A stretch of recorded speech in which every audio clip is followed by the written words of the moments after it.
Hoje é grande dia com o nosso projeto de Health Fair 2023.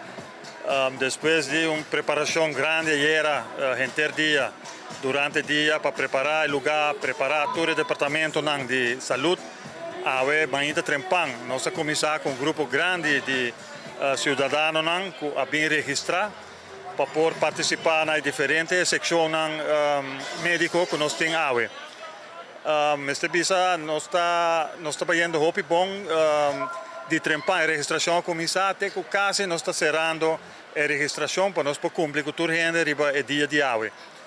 Esta visa nós está tendo boa cooperação, hopi voluntário dentro do projeto aqui com de parte do Aruba Lions Club nós está agradecendo mais hopi toda a organização que para atrás do projeto aqui para ajudar nós e essa visa é interesse grande, é projeto para nós vai evaluar e se durante anos aquilo nós vamos repetir e que nós vamos ter direito para seguinte. Onde botende cuido de ouvido, teste de ouvido, bota a Couta.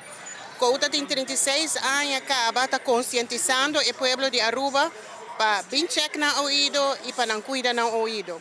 E viajar aqui, atividade aqui, nós amigos da Lions Club organizar isso aqui e de viajar nós também fazemos joint venture com nós, assim que nós podemos ter a parte de cuidar do ouvido.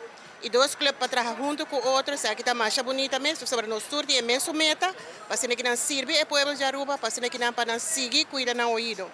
E em setembro, Couta também vai ter o Shatter Silence Week, então queda pendente para você, o teste também está grátis. Hoje nós temos dois doutores que estão fazendo examinação de pecho e também, à vez, sim, a cada pessoa com uma examinação no pecho. Nós estamos abrindo para gente mulher e gente homem, se está seguro para todos os sexos poder confrontar com o câncer de pecho. Maneira que a gente sabe, a Region Foundation é uma fundação que ajuda a sostener o psicossocial, mas também com atividades para a gente que está passando ou passa acaba o processo de câncer de pecho.